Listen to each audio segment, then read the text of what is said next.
Well, we're just going to cross our fingers and hope nothing goes wrong with the laptop. And we see how it goes. No. Even if something did go wrong without Nicole or me back there, there's nothing that can be done. It is what it is. All right. Well, good morning. How's everybody doing? Pretty good? Good. Something funny that happened during the week was I'll often go back and review my messages, and then I'll annoy myself with like stuff that I do. And one thing I've been doing a lot is this. And I was watching it, and I was like, I'm annoying myself. So if I do it again, throw something at me. I mean, do whatever it takes. Yeah, there we go. Everybody together. Come on. No, but seriously, this has been a very interesting week. It kind of started off, obviously last weekend we discussed kind of the situation going on with, really a lot of pastors have been falling recently, but specifically there was the instance of a church we used to attend having a massive disclosure that really affected a lot of my memories of going to the church. And the more I thought about it, the more frustrated and confused I was. And this week, as I really got back into the swing of studying for the message, of praying for you guys, praying for the church, I really felt like God did a work in my heart, and that I'm not carrying this offense anymore about it. And it's not that I view anything as okay by any means, but that I'm no longer walking around offended about it, that I'm able to move forward and operate in a better light. And now I'm getting frustrated at other things in the situation, but with him specifically, I really feel like I'm not carrying an offense anymore that would prevent me from getting into the Lord's presence, sharing with you guys what I feel like He has. And so that's been a good thing, and I'm praying that all of us can really continue to heal, because obviously more emotion is going to come up over time. And as the situation is dealt with, there may be things that we see and we go, man, I don't like that they dealt with this situation that way, or that I don't appreciate that this person's being thrown under the bus when really there's nothing they could have known. And so those kinds of things will come up. And so I just think it's important that we continue as a church, since it is so close, to make it clear that this is a place where people can share those deep emotions. And someone said something that really caught me. He was talking on a podcast, and he was talking about abuse. And he said, you can't have conversations about abuse on a Sunday morning. And kind of my response was, well, you can at my church. And that is my heart. And so if anybody ever feels like on a Sunday morning, I can't share those things, then I would ask that you take me aside and we have a discussion about what I could do to foster an environment where we could have that discussion. Because that is very much what we're here for. That is what the inn was founded on, is the idea that this is where you come to have your wounds nursed, bandaged, and healed. And that doesn't make us a great physician. Obviously, Jesus is the great physician, but we're the support staff. And as support staff, it's our job to create an environment where people feel as though they can be honest, share what's really going on, and we can help Jesus diagnose and deliver the medicine and things that people need. Does that make sense? Okay. Well, very good. I'm going to pray, and we're going to get into it. Well, Father God, we come before you. And God, we thank you for this day, and we just pray right now, God, that we would get a clearer picture of you. In Jesus' name, amen. This is week 2 of our series, Wonder. I had a lot of fun last week. I was kind of going back through, and I realized I basically did 2 full-length messages over the course of last week's message. And so kind of funny when you review the amount that you share and how you feel like I barely shared anything. And I thought last weekend was great. But really, to recap, the series is about catching the wonder of God. And if we're going to catch the wonder of God, what does that actually mean? And we talked in the beginning about the difference between wondering about God and wandering from thoughts about God, and how when you wander, W-A, that you begin letting anything steer your thoughts. But when you get caught up in wonder about God, you begin focusing your attention on who he is and what he's able to do. And as we explored that, really the first 3 weeks, we decided to dedicate to the fear of the Lord, which is the building block to catching the wonder of God. And this week, I've probably written 15 pages about the thoughts I have, different verses, the way it speaks to it. For reference, generally a 40-minute message for me is 3 pages. So 15 pages is many more pages than I'd ever be able to do in a 30-minute section.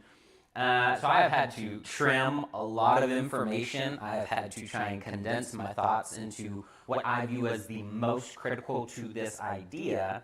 But with that said, there's a lot more to know than what I'm sharing. I mentioned last week The Awe of God by John Bevere is a wonderful resource. It is fantastic. And he covers a lot of the elements we're going to talk about today. But there's a lot more to even what he's able to cover in 42 chapters of a book. So I would encourage you, the idea behind these first 3 weeks is not to educate you completely on the fear of the Lord. It's to encourage you that there is more. And if you want the key to authentic, miracle-driven faith, you have to get a perspective of the Lord. You have to get in his presence. You have to see him clearly.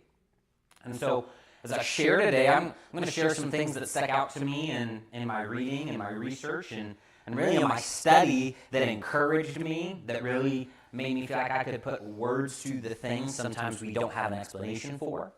But that by no means is to say, just take what I have and be like, man, that was so good. Can't wait till next week. No, like, please take this home and begin catching the wonder of your relationship with the Lord for yourself. Because if there's one thing that probably all of us in this room have experienced, it's that you get out of something what you put into it. And so if I put all of myself into a job, I will reap rewards, promotions. I will reap a good salary. If I put myself into my family, I'm going to reap good relationships with them. If I put myself into a relationship with God, then what am I going to reap? I'm going to reap intimacy, knowledge. And even, what do we know that the Proverbs tells us? Proverbs says the beginning of wisdom is the fear of the Lord. And so if we want to even begin down a path of knowing how to live the right way, because really people conflate wisdom with a lot of different ideas. Wisdom has nothing to do with knowledge. Wisdom is very simply, what am I supposed to do in this situation? Knowledge is, what are all the pieces to this situation? Knowledge is information. Wisdom is actually action. Wisdom gives us the path to act. And if we need, biblically, to get a perspective of the Lord to know how to act, then I would argue there is nothing more important in our lives than to get a proper perspective of God. I've been praying about it a lot this week, and it's funny because so often I will get caught up in the tasks I have to do that I forget to get in God's presence. Has anybody ever been guilty of getting into tasks and not getting into God's presence? In fact, something funny that I recognized in myself was oftentimes Sunday mornings I wouldn't have a quiet time before church. Now you may be thinking, Matthew, also nobody called me on it. I just did this thing, so keeping you on your toes. Sunday mornings, I would be like, well, I'm about to get in God's presence anyways. There's a lot to do, and God kind of confronted me about it, and like God does, he did it in a way that was incredibly clear to me, which is the story, or rather the chapter that the church is birthed out of is Luke chapter 10. And at the end of Luke chapter 10, there's a story of Mary and Martha, and Martha's out working, and then she gets all upset with Jesus because Jesus doesn't send Mary to go help her. And Jesus' response to this attitude is, you're doing many things, but only one thing is needed. Mary has chosen what is better, and that will not be taken from her. And I was kind of confronted with this reality, and you can ask Cody today. I was very behind on my preparations, and Nicole unfortunately came down with some sickness, and so I didn't have help, and then I forgot I had reset my computer, and so the software that was on there is no longer on there, and so I had to try and get stuff set up so that we could actually capture the service this weekend. And so it's kind of been a funny day because I've been very behind, but my prayer and my hope is that the fact I took the time with the Lord this morning instead of getting ahead on these things I knew were coming will allow for us to get into his presence. And don't we know that where the Spirit of the Lord is, there is freedom? Don't we know that where God shows up, that is the most important thing? And just because every single I isn't dotted and every single T isn't crossed does not mean that God won't show up. No, there's only one thing that is needed. And God won't take that from us. And so I want our focus over the next couple minutes to be very simple, to be focused on, okay, God, what does it look like to actually make you first? God, what would that even mean? And as I was praying for us this weekend, I really felt like God pointed me to Proverbs chapter number 14. And so I'm going to read a little bit out of it. I like reading out of the physical Bible. I don't know if y'all are physical Bible people, but for longer passages, I like physical Bibles. So let me get to 14 for us. Now, this is funny because, like I said, I had a lot of notes, and I kind of felt like God pointed me towards Proverbs 14, and I was like, God, I got plenty of verses written down, but there were two verses that jumped out at me in Proverbs chapter number 14. We're going to read about half of the chapter, and I hope that you're going to see what the Lord began to show me as I was reading this. Okay, chapter number 14 says this: "The wise woman builds her house, but with her own hands the foolish tears it down. Whoever fears the Lord walks uprightly, but those who despise him are devious in their ways. A fool's mouth lashes out with pride, but the lips of the wise protect them. Where there are no oxen, the manager is empty. The mocker seeks wisdom and finds none, but knowledge comes easily to the discerning. Stay away from a fool, for you will not find knowledge on their lips. The wisdom of the prudent is to give thought to their ways, but the folly of fools is deception. Fools mock at making amends for sin, but goodwill is found among the upright. Each heart knows its own bitterness, and no one else can share its joy." I'm going to pause right there at verse 10 because there's something I want to point out to us that I love. John Bevere says this. He says, the problem with deceit is that it's deceiving. And sometimes we don't give credit to a statement like that, but I think it's so important for our discussion today because the problem with deceit is it sells you something that is not true. And a lie that we could fall into as Christians is that, well, if I behave in a certain manner, well, then God will bless me. Well, if I show up to church every single Sunday, so often we have this Christianity that sells a version of Jesus that is not Jesus at all. I was thinking about this in Exodus chapter 32. You have Aaron essentially creating false gods for the children of Israel. This is really the first time you find after the children of Israel leave Egypt that they begin chasing after a false god. And what I found fascinating about this is in verse number 5, Aaron names the false god. And he names this false god Jehovah, which is God's name. It's the only time in the entire Bible where a false god is given the same name as God, as Yahweh, as our God. Almost every other time, it's just the generic word for God, which is Elohim. But no, in this passage, they call him Jehovah. Now what does Aaron say when he creates this false god? He says, worship this. This is the God who brought you out of Egypt, who divided the waters, and that he begins allowing them to give themselves over to very, very heinous acts, essentially. They begin doing sexual things. It really turns into a very terrible situation. And what we pay attention to is when Moses comes down the mountain, flips out, basically turns it to ash, pours it in the river, and makes everybody drink it. But what we miss is that what they did was they took God and made him in the image of what they viewed as best. Do you remember the statement?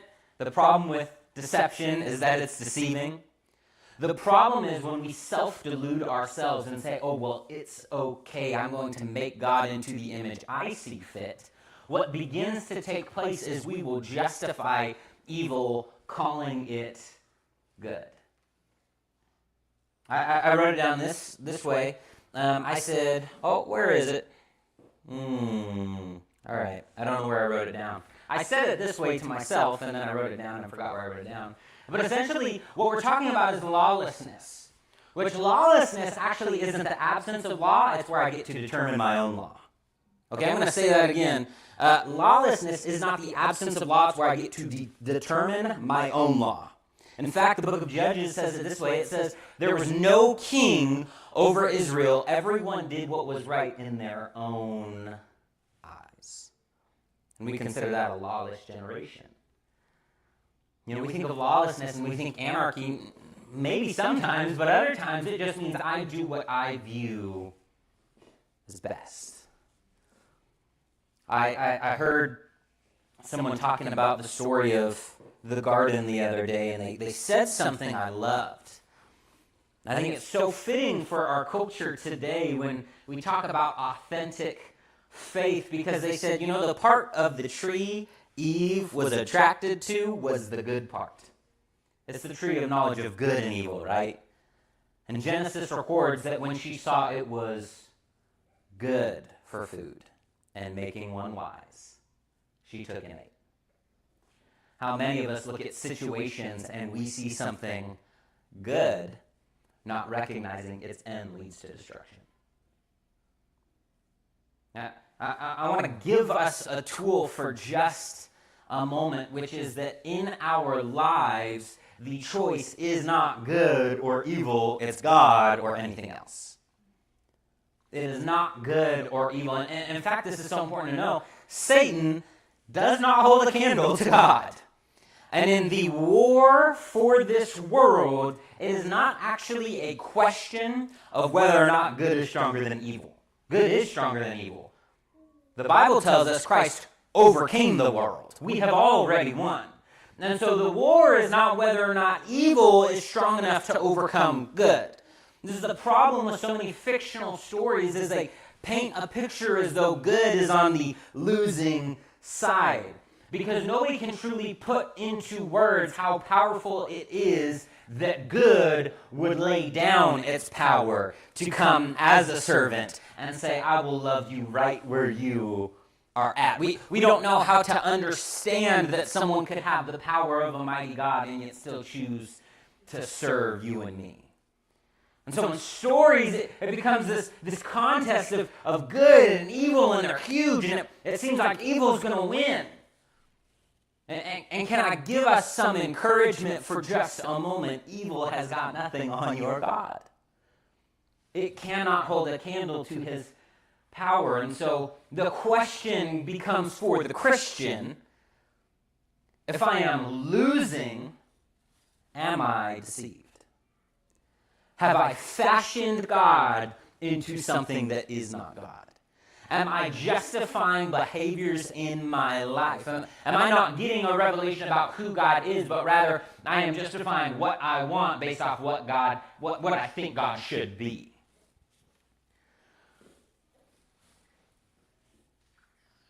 It struck me when I was reading the story of Eve that I've heard this phrase before. And I'm sure everyone in this room has heard the phrase, you know, A young couple is thinking about getting married and they're talking and they're, in college or about to go into college or something like this. And so generally I find it's the young lady will approach her father and they'll say, Dad, I really think that he may be the one.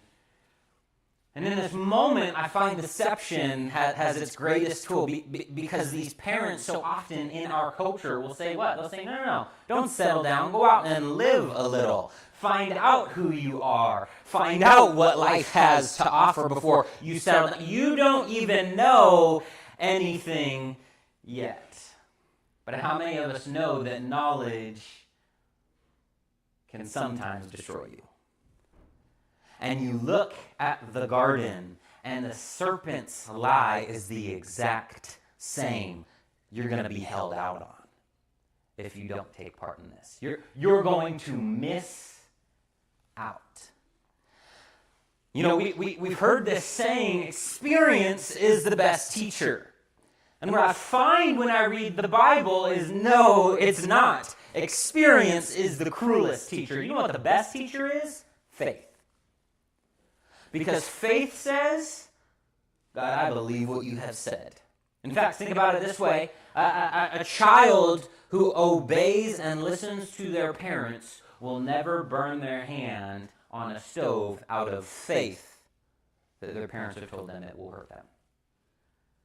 That their parents have told them it is hot. I don't need experience to tell me sin will leave me bankrupt, corrupt, and dying because my Father has told me that's what it's going to do. I don't need to sleep around with a whole bunch of people to understand it will leave me empty in the end because my Father has told me that it will.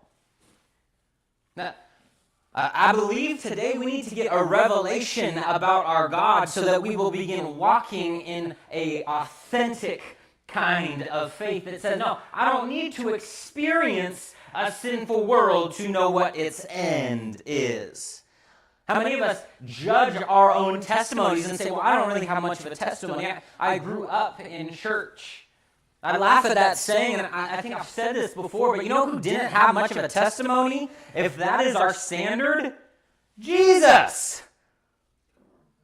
Jesus never sinned. And Jesus' testimony was the most effective sharing of the gospel that we are still talking about it today, and we will be talking about it for all of eternity. Do you know what a life well lived boasts of? The greatness of your God.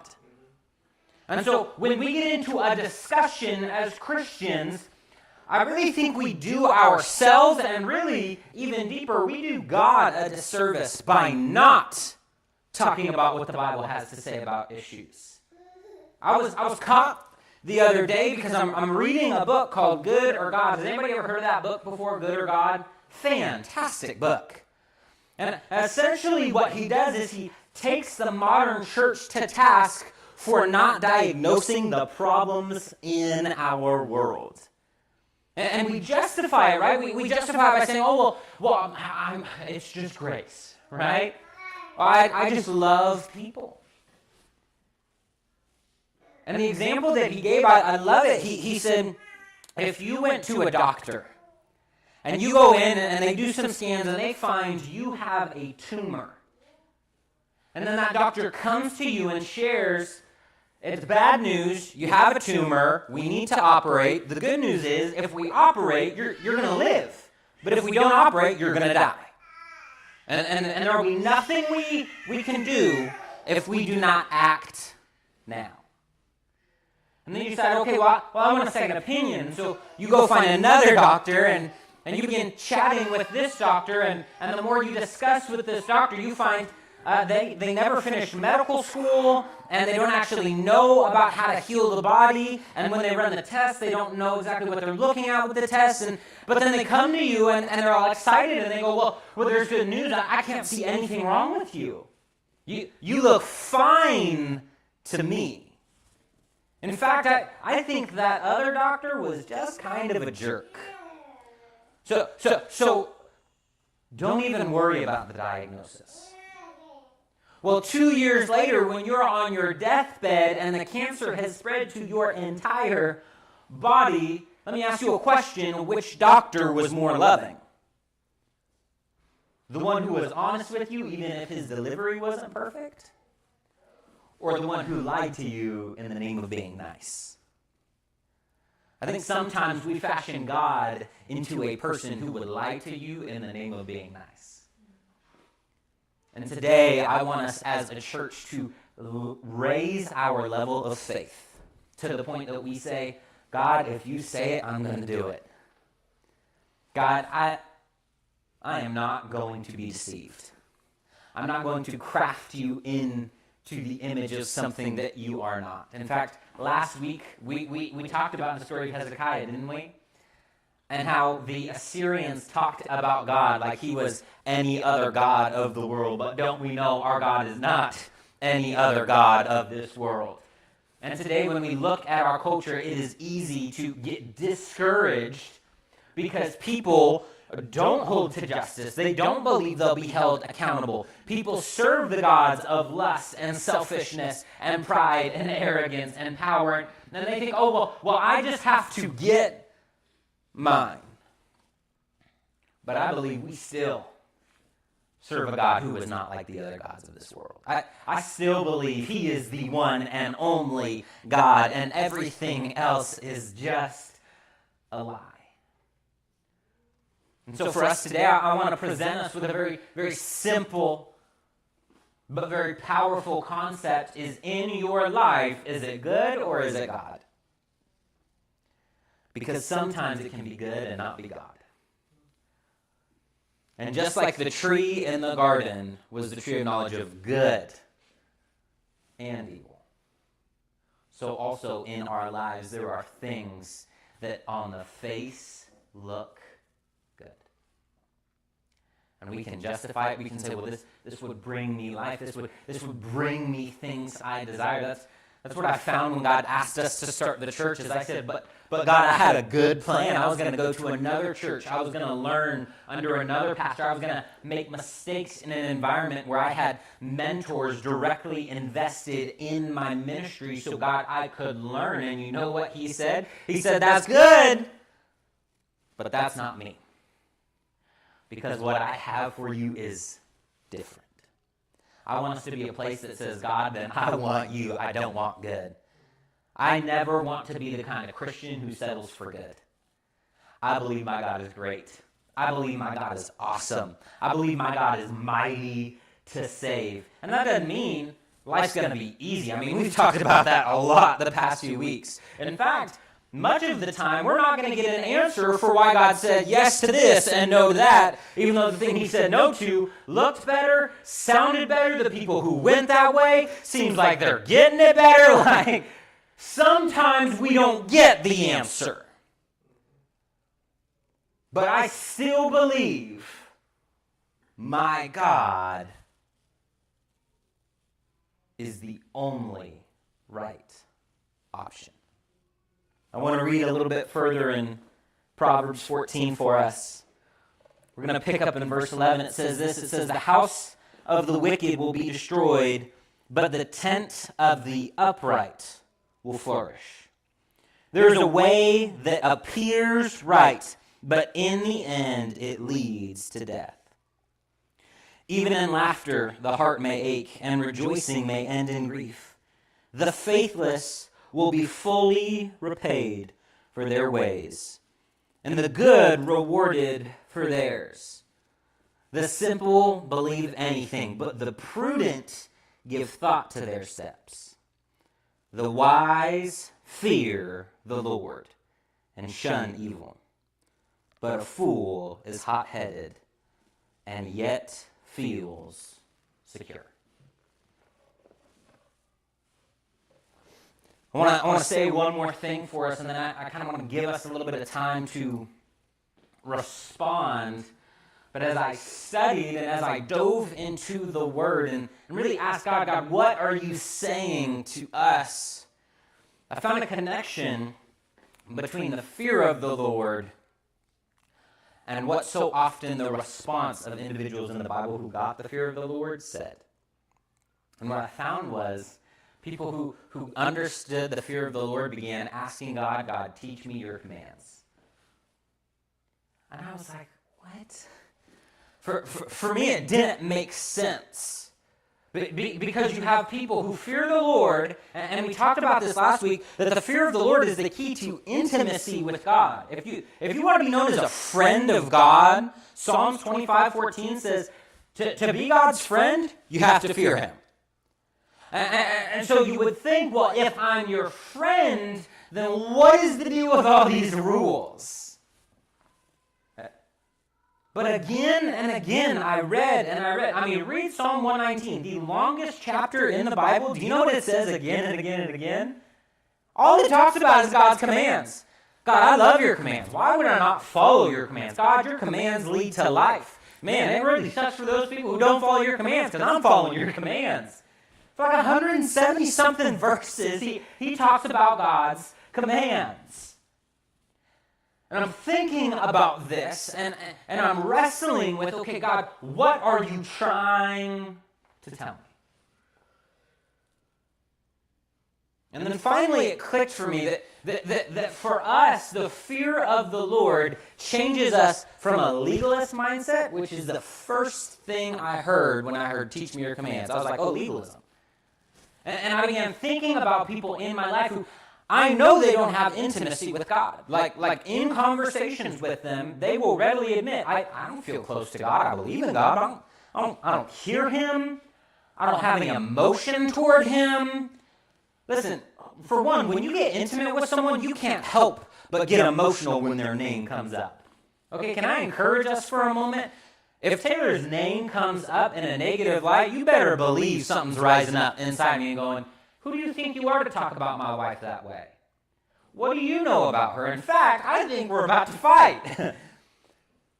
Listen, when you get close with God, something inside of you begins to rise up when people don't talk about him the way you know him to be. And as I dove into this idea of legalism, you know what I found? Legalism scolds the beauty of faith. Legalism says, do this because I said so. Do you know what God says? Do this because I love you. I don't want you to get hurt. And as a parent, I'm going to go back to what we said about the stove.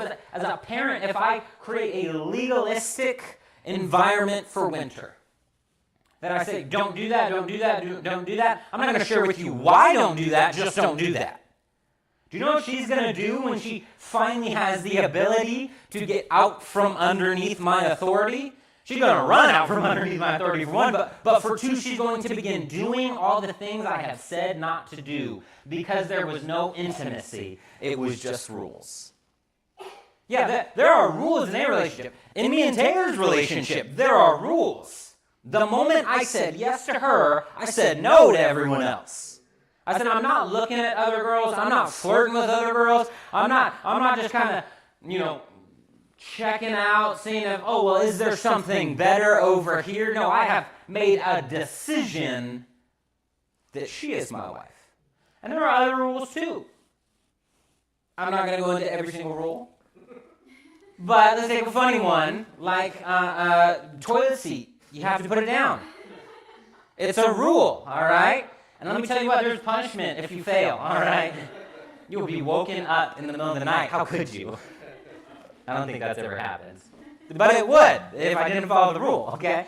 Listen, in the same way, our God has things that he wants us to follow. But don't we know our God does not give us frivolous commands? No. The change that occurs when we go from a legalist mindset to an intimacy mindset is we begin going, God, I don't want to sin so that you won't be mad at me. I'm not going to avoid it just to make sure you're not going to smite me. No, God, I'm not going to sin because I don't want to hurt you. And just like we can sit here and laugh about the toilet seat, the reason that I will put the toilet seat down most of the time and will do my very best to love Taylor in the ways that she has asked is really not because I have to agree with what she said. It's because I don't want to hurt her. And for us today, I want to communicate a truth is that when we walk outside of what God is telling us to do, when we craft him into a God that he is not, we hurt him. We hurt his heart. And we talk about the fear of the Lord, and so many people get it confused with being afraid. I grabbed a verse that directly addresses that, actually. It is, there it is. It's in 1 John chapter 4. If you've ever wondered about the whole punishment thing in regard to God, read 1 John chapter 4. I'm not going to read it right now, but it will completely clear up. God is not looking to punish you. And if you're afraid of being punished by God, you don't know him. That is not what the word says. In fact, it says, there is no fear in perfect love. And so there's something else going on that people who have captured the love of God are saying, God, teach me your commands. They're not trying to get out of punishment. They're trying to get closer to God. And don't we know that every time Taylor asks me for something and I give it and I say, okay, I will live according to what you have asked, it brings us closer together. Does anybody in this room want to be closer with God? Okay. Does anybody in this room want to be closer with God? Does anybody in this room want to be a friend of God? That at the end of your life, people will look at the impact you have had and they will say, I'll tell you this about that person. They didn't always have perfect delivery. They were kind of weird at times. Sometimes they went off by themselves. You know what? A lot of the time we'd invite them to stuff and they didn't even have time to show up. But I'll tell you this much.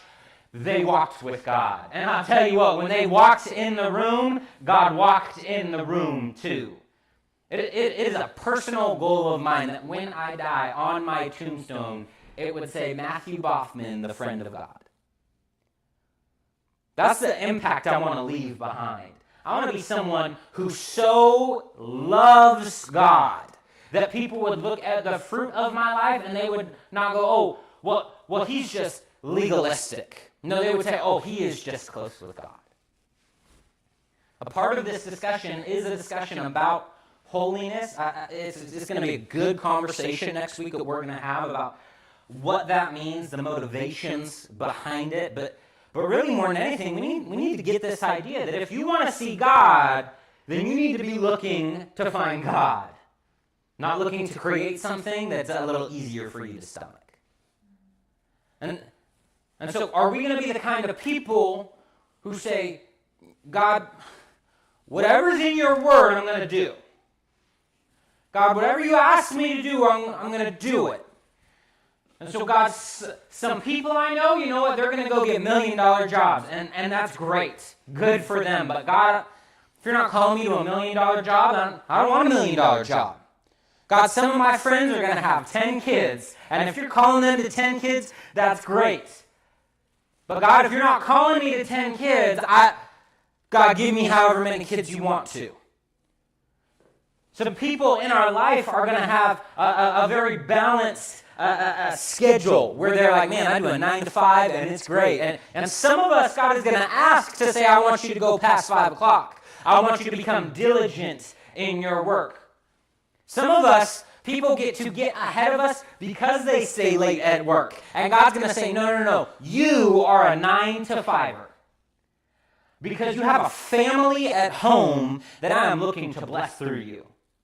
I want us to be the kind of church who says, I want God. I don't want good. I don't want money. I don't want friends. I want God. And I believe God will provide for my needs. I believe God will provide like-minded friends. But I tell you what, my friends will not determine who my God is. My God will determine who my friends are. I want to be the kind of place that says, God, I want to see you even if it's kind of hard to still look. God, I want to see you even if looking at you means you're going to hold up a mirror and I don't like what I see. God, I want to look at you. And God, if you are calling me to start a church, God, if you're calling me to do it in my house, God, if you're calling me to raise my daughter in a way that my family doesn't raise their children, God, I want you. I don't want anybody else. We read a verse last week that I love from Isaiah. I want to remind us of it very briefly, that the Lord is speaking, and he says, to whom will you compare me? Who is my equal? Very simply, I want to pose that same question to us today, and this is very much to us, not just to you, but to all of us. Have we begun comparing God to someone or something else? And said, well, God, that's a good idea, but I'm already going down this path. Well, God, I know what you said, but I didn't obey you in the moment, and so therefore the opportunity is gone. I believe we serve a God who says, oh, it's all right, I'll give you another opportunity to try that test again. I heard it put this way one time, is in the kingdom of God, tests are not pass or fail, they are pass or retake.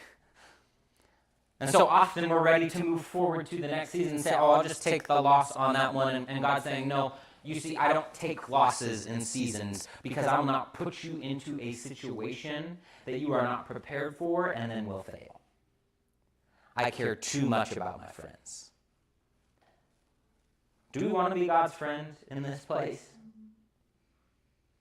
For a moment, I just ask that you will close your eyes and really just say, God, have I made you into the image of what I think you should be?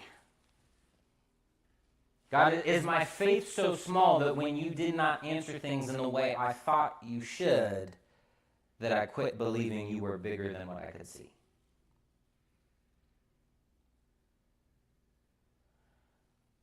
Because God, in this room, we want to serve you.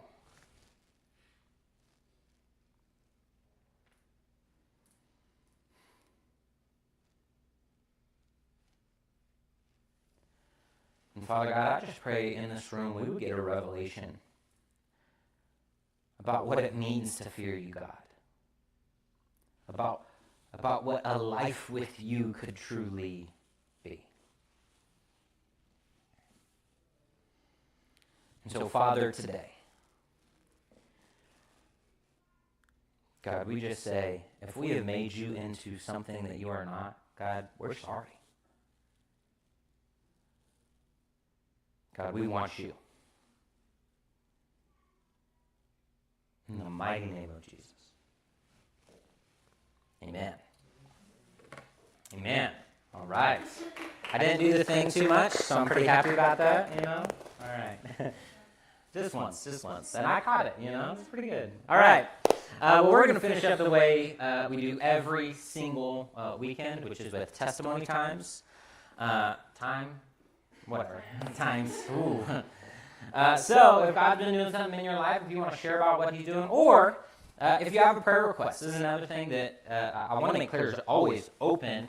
If there's something you're praying for, believing for, one thing for me and Taylor is this week we met with a doctor who will hopefully be able to give us some answers about why we haven't been able to get pregnant. And so we have a couple tests and things coming up that we're just really praying will provide the answers that we're needing, that it will be a very simple solution. Honestly, I'm kind of praying that they'll be like, turns out you're already pregnant. But barring that, really just praying for an answer. So that's something you can definitely be interceding for us about. I have a test Thursday morning that they're going to run. Taylor did one last week, and so we're moving in the right direction. We're pursuing those answers, and so we're praying that God will provide the healing soon, and that it'll be good. So that is definitely something you could be praying for us about. Yeah. So if somebody else has something, feel free to come on up and share.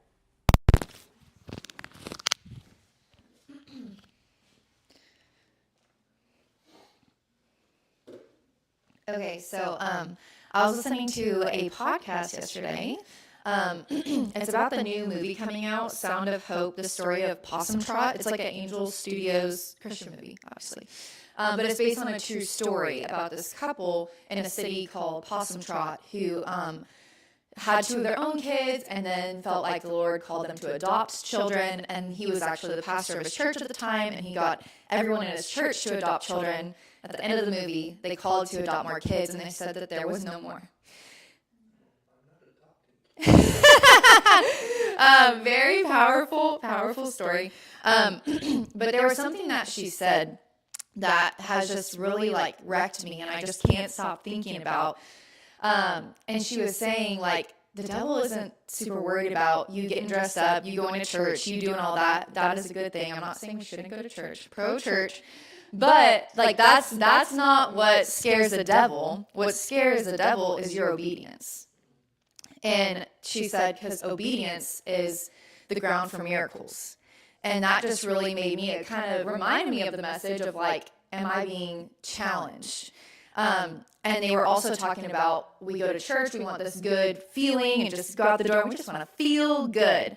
And I think that we got that wrong. And she was saying we want to be affirmed by God, but we don't want to be challenged by God. And like the songs we're singing, like, it's a narrow road. It's a hard road, but I want to be on it. And I know we all want to be on it. And so it just really, really spoke to my heart.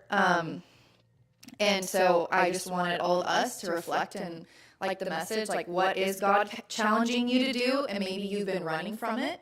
So just take that time to be like, okay, Lord, I know you asked me to do this thing, and I just kind of scurried away from it, but is there something that God's asking you to do that is going to be a challenge? And that's what she's saying. Like, it's not going to be easy. Like, they had 2 kids, and one of them had issues during birth, so had some brain issues and, like, special needs and these things, and they still were called to adopt, and they didn't have money, just all these things that the whole world was telling them, like, why are you doing that? That doesn't make sense. Like, that's not smart in the world's eyes. But it was the Lord asking them to do it, and it was a blessing for them, and it was a blessing for those children. And so I think sometimes we get it twisted, and I just wanted to remind everybody that even if it's the challenging road, it's the hard road, it's the narrow road, that doesn't mean it's the wrong road. What if that means it's the right road? So that's what I wanted to share. Great. Oh, yeah. Oh, I can get up. Okay. I just felt like the Lord wanted me to share kind of an encouragement thing and then also a prayer request. But I feel like I kind of shared, I was talking to Owen and Sky about it actually last week, but recently, this is my prayer request. Recently, Winter has like gone through like I'm not going to sleep at night thing that she's doing, and it was the first time that I've realized, not that I've done it, but that I've realized like my own childhood wounds are affecting my parenting, and I hadn't experienced that thus far. And so it's been a lot more difficult than I guess I expected, because I am like not holding Winter to the standard that she should be held to make her into the woman she's supposed to be because of my own issues. So that's my prayer request, because all she has to do is say, "Don't leave Winter Rose, Mama." And I'm like, all right, come on, come in our bed. Like, you're never having to sleep by yourself. And so obviously that's not good. But love her, and also, like, I can easily beat myself up about it. But at the end of the day, like, it is a big deal, but it's not that big a deal. Like, being able to have perspective of like, oh, this isn't the end of the world just because my kid's having trouble sleeping is something I need to work on with myself.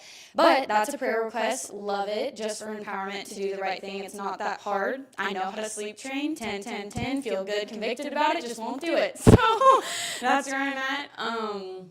Anyways, that's my prayer request. And then my encouragement piece was the other part of just like the munchkins have been heavy on my heart, just all of our children. I guess you guys are the only ones with little kids right now in here. But anyways, still just that being able to not give up and teach. The Lord was telling me, teach, but not teach the lazy way. Don't do it lazy. The hard way is going up to your kid in their face, not sitting on the couch screaming at them in the other room. Like, that's a silly example, but that's one thing God told me specifically. And so I just was like, they're only small for a while, and this is the time where you really can make a difference in the way that they grow up, and we're not going to do it perfect, but just don't give up. It is hard, and you guys are the ones with 4 the most, but just don't give up is what the Lord kept saying to my heart, and don't do the lazy thing, do the hard thing, because that's what they're going to remember. And then, one piece that was a specific encouragement for you guys. This morning I went in there and I just wanted to say you guys do a really great job talking about Kai and stuff, because they almost every time for some reason with me bring them up.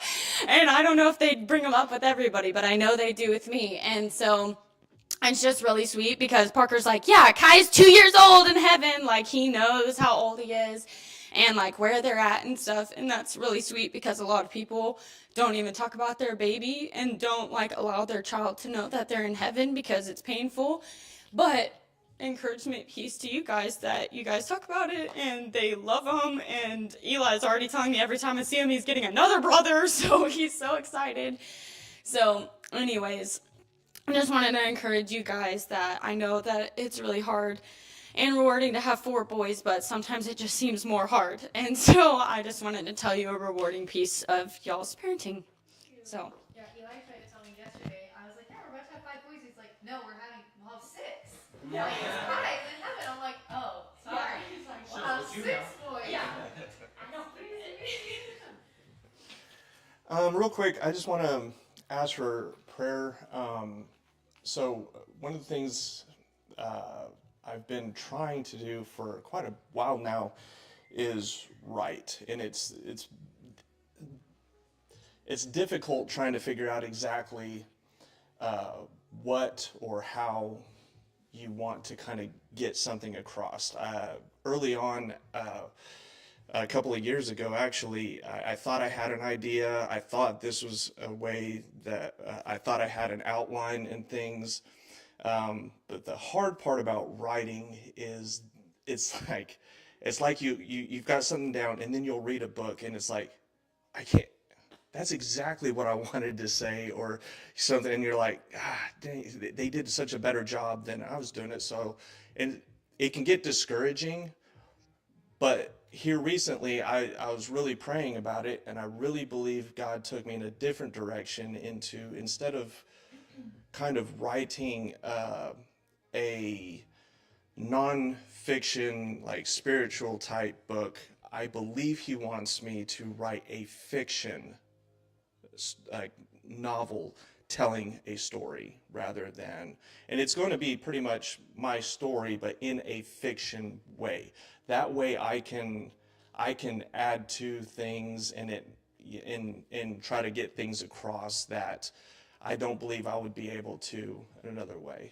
Anyway, been reading a lot of books on writing and things of that nature that are really good, and but writing is extremely discouraging. It's very difficult to stay with it and whatnot. But if you guys could just keep that in prayer. And one of the things that I really believe God was speaking to me kind of about this, and I shared this with Matthew the other last week, but there's, and it kind of goes along with what you said this morning, was talking about kind of the path that you're going. And there's a phrase, and it really scares me because a lot of people say this phrase, Christians, non-Christians, and I've never heard anybody address it, but I cannot stand this phrase, I'm living my best life. This phrase, I really got to thinking about this, and I really believe God was speaking to me about this particular phrase, because one day I can't remember if I heard someone say it or I read it on Facebook or whatever, something about living my best life, and I got to thinking, I was like, well, what about the men of Normandy? What about the greatest generation? Were they living their best life? And I truly believe God said nobody living their best life has ever made an impact on the world. It's, to make an impact, it takes sacrifice. and I want to get out of this comfortable cruise control life and get back, like what you were saying this morning, get on that narrow path that's difficult. Make the sacrifices, do the things that you need to do to make an impact. So, but that's all I have.